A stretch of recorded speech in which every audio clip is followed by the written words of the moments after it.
क्योंकि हम संबंध स्वीकार किए हैं। जैसे आपका बच्चा कहीं जाकर के अधर्म आचरण किया, पुलिस जब आएगी, यही प्रमाण लौकिक प्रमाण से देख लीजिए, तो आपको कड़वे वचन और शासन मिलेगी, क्योंकि वो आपका बेटा है।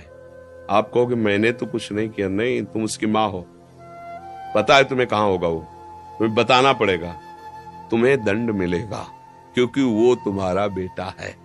अच्छा, अब तुम्हारा बेटा। दोस्तों, राधे राधे बोलते रहें और बाबा जी के प्रवचन को आगे बढ़ाते रहें और सुनते रहें। राधे राधे दोस्तों। बेटा भगवान का भजन करके भगवत भक्ति में तन्मय है। अच्छा, ये महाराज जी की माता है? अरे बड़ी कृपा, आपको प्रणाम मिल रहा है ना। किस लिए? आपका बेटा भगवान का भक्त हुआ। ध्रुव जी का जब परम पद पर आरूढ़ होकर विमान जा रहा था, तो उन्होंने भगवान के पार्षदों से कहा मेरी माँ।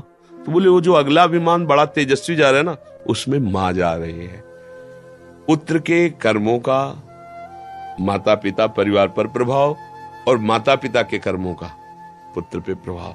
कर्मों का तो इतना बड़ा सूक्ष्म स्वरूप है कि समझना, जैसे जुआ हो रहा है और आप केवल ऐसे ही जा रहे थे, देखा जुआ हो रहा है क्या, खड़े हो गए, और जब पुलिस आएगी ना तो पहला डंडा तुम्हारे पड़ेगा। आप कहोगे मैं खेल नहीं रहा था, तो बोले यहाँ खड़े क्या कर रहे थे? बोले केवल देख रहा, देखने के संबंध में दंड हो गया। फिर वो तो तुम्हारे शरीर से प्रकट हुआ है, फिर यह शरीर का संबंधी है, फिर आपको भोगना पड़ेगा। इसीलिए भगवान से प्रार्थना करते हैं कि हमें ऐसा पुत्र मिले, ऐसा पति मिले, हमारा ऐसा परिवार मिले जो भगवान के चरणों में भक्ति रखता हो। हमें ऐसी जगह जन्म मिले जिससे आप भक्त हो लेकिन आपका परिवार अभक्त है। अब वहां वो कोई भी अधर्म आचरण करेगा तो आपको उसका क्लेश भोगना पड़ेगा, नहीं भोगना पड़ेगा। भाई इसका पिता बंद करो इसको, अभी वो पता खुद आ जाएगा। जब्त करो, इसकी संपत्ति जब्त करो। जब कोई बहुत अपराधी नहीं मिलता ना, तो उसका परिवार, उसका घर, उसके रिश्ते नाते दूर का मामा लगता है। उसके यहां भी डंडा चलेगा जाके। तुम्हारे यहां आया था? नहीं आया था। 4 लोगों से पूछेंगे, हड़काएंगे, पूरी जगह देखेंगे। क्यों? बोले दूर का मामा लगता था। थोड़ा भी संबंध धर्मा, ऐसे ही भगवान की भक्ति करने वाले की 21 पीढ़ियां तर जाती है, शास्त्र में लिखा है 21 पीढ़ियां। क्यों? थोड़ा भी संबंध, क्यों हमारे है, इसी संबंध से उसको लाभ मिल जाता है। तो ऐसा तो कर्म का सहयोग देखा गया, प्रगट में भी देखा गया है और बाहर भी देखा गया है। जैसे अग्नि की सामर्थ्य दाहिका शक्ति है, आप जान के छुओ, अनजान में छुओ, जबरदस्ती कोई छुआ दे या भूल से छू, सबका परिणाम एक ही होगा, वो जला देगी। उसमें दाहिका शक्ति है। ऐसे मन लगे तो राम कृष्ण हरि, मन न लगे तो राम कृष्ण हरि, फल बराबर मिलेगा। उसमें कोई भाव को भाव न खालसहु, नाम जपत मंगल दिस दसहु। इसलिए निरंतर नाम के प्रति तुम सुदृढ़ भाव रखो। भले न कर पाओ, लेकिन भाव ये रखो कि मैं निरंतर जपूंगा, मन लगे या न लगे, अशांति हो या शांति हो, दुर्गति हो या सदगति हो। अब एक बार तुम्हें छक के नाम जप करके देखूंगा, संत जन कहते हैं, शास्त्र कहते हैं, क्या होता है एक बार देखूं। न जाने कितने जीवन हमने विषय भोगों में दिए, अब एक जन्म में भगवान के नाम, अभी तूफान मच जाएगा। पर हम लोगों का क्या है कि निश्चय बहुत फिसड्डी स्वभाव है। अभी कह रहे ब्रह्मचर्य से चलेंगे, अभी कह रहे संयम से चल रहे हैं, और जहां सामने भोग आए तो सब भूल जाते हैं, उन्हीं में फिसल जाते हैं, हाथ कुछ नहीं लग पाता। इसलिए दृढ़ बनो और दृढ़ता से भगवान का नाम जप करो। एक दिन ऐसा आएगा कि नाम छोड़ना चाहोगे तो भी नहीं छोड़ पाओगे। भगवान बहुत कृपालु हैं और उनसे ज्यादा कृपालु उनका नाम है।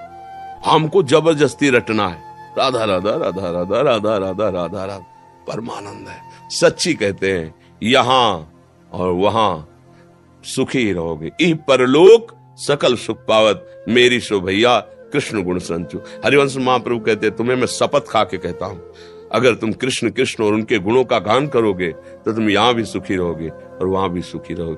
अभी आपको एक सुई आपकी जानकारी में चुभ होना चाहे तो आप भयभीत हो जाएंगे। अचानक घटना में कुछ लग जाता है तो देखो सह नहीं जाते, हाथ टूट जाता है, हाथ कट जाता है, आप सह जाते हैं। सोचो इतना कष्ट सह जाते हो, और ये काम क्रोध आदि आपको जरा सा लुभायमान करते हैं, उसको आप क्यों नहीं सह जाते हो? क्योंकि आपने सहने की बात ही नहीं सोची है, आपने भोगने की बात सोची, इसलिए फिसल जाते हो। नहीं, आप में इतनी सामर्थ्य कि आपको कोई परास्त नहीं कर सकता। सच्ची बात मानना। अच्छा, जैसे आपको जेल मिल गई, अब आपको वहां अनुकूलता तो मिलती नहीं, लेकिन जीते हो ना, तो बोले मन मार के जीना पड़ता है ना। हाँ, ऐसे तुम यहां अगर मन मार के जीना सीख जाओ तो तुम महात्मा हो जाओगे, नहीं हो जाओगे। अच्छा, जैसे किसी को जेल मिलती है, एक छोटी सी सेल होती है, छोटी सैया, साधारण कपड़े, साधारण भोजन, और अगर वो आप जीवन यहां जी के राम राम कृष्ण कृष्ण हरि हरि राधा राधा, तो आप गृहस्थी में रहते हुए बहुत बड़े महात्मा हो जाओगे, अगर वहां की बात समझ लो। लेकिन जीव की समझ ठीक नहीं, जब वहां जाता है तो उसके होश खराब हो जाते हैं। अब प्रभु से संबंध नहीं, विषयों से संबंध, विषय छिन गए, स्वतंत्रता छिन गई, अब यही जेल है। अब जीवन इधर भोगता है, परिणाम में नरक फिर उधर भोगता है। इसलिए यहीं सुधर जाओ। यहां तुम्हें कोई गाली दे, सह जाओ, अपमान करे, सह जाओ। वहां डंडा चलेगा तो भी कोई सहयोगी नहीं तुम्हारा। समझो, यही मान लो मैं माया की जेल में हूं, अब मुझे इसे मुक्त होना है, अभी महात्मा बन जाओ। महात्मा का मतलब होता है अच्छे विचार, अच्छे आचरण, अच्छा भाव, अभी आ जाएगा।